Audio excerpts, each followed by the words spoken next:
जहां एक तरफ अर्जुन के घर पर दुर्गा देवी ने शादी की तैयारियों का माहौल गर्म कर रखा था, वहीं दूसरी ओर अर्जुन का मन किसी और ही उलझन में फंसा हुआ था। घर में शहनाइयों की बातें हो रही थी, लेकिन अर्जुन के दिल में एक ऐसी चुप्पी थी जिसे न वह समझ पा रहा था और न किसी से कह पा रहा था। उसी भारी मन के साथ वो ऑफिस जाने के लिए घर से निकला और अपनी स्कूटी स्टार्ट की। स्कूटी चलाते हुए उसकी आंखें सड़क पर थीं, मगर ध्यान कहीं और। बीते कुछ दिनों की कड़वाहट, झगड़े, दूरी और टूटते रिश्ते की टीस उसके चेहरे पर साफ दिखाई दे रही थी। ट्रैफिक का शोर उसके कानों में बज रहा था, लेकिन उसके अंदर एक अजीब खामोशी जम चुकी थी।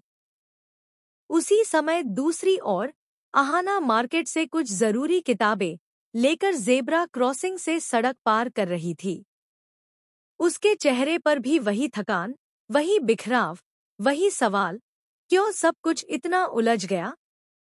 उसकी आंखों में दर्द था पर कदम मजबूती से आगे बढ़ रहे थे, जैसे वह खुद को दुनिया के सामने कमजोर नहीं दिखाना चाहती हो। सिग्नल लाल था। दोनों अपनी अपनी दुनिया में खोए हुए एक ही जगह पर पहुंच रहे थे। अचानक सिग्नल हरा हुआ और किस्मत ने जैसे दोनों को फिर आमने सामने लाने का इंतजाम कर दिया।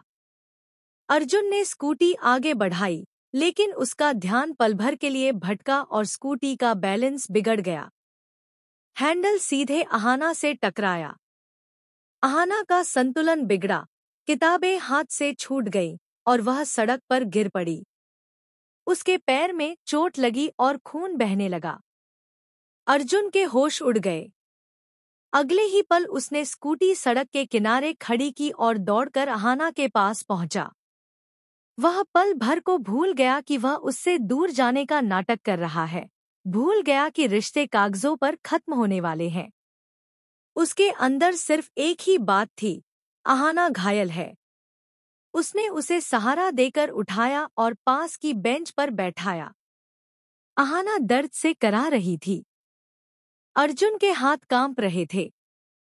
उसने अपनी जेब से सफेद रुमाल निकाला, वही रुमाल जो कभी अहाना ने उसे मुस्कुराते हुए दिया था।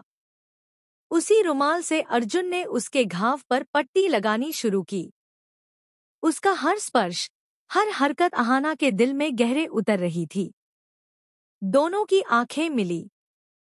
उन आंखों में इतने सवाल, इतने दर्द और इतनी दबी हुई भावनाएं थी कि शब्दों की जरूरत ही नहीं पड़ी। कुछ पल के लिए दुनिया गायब हो गई, रह गया तो सा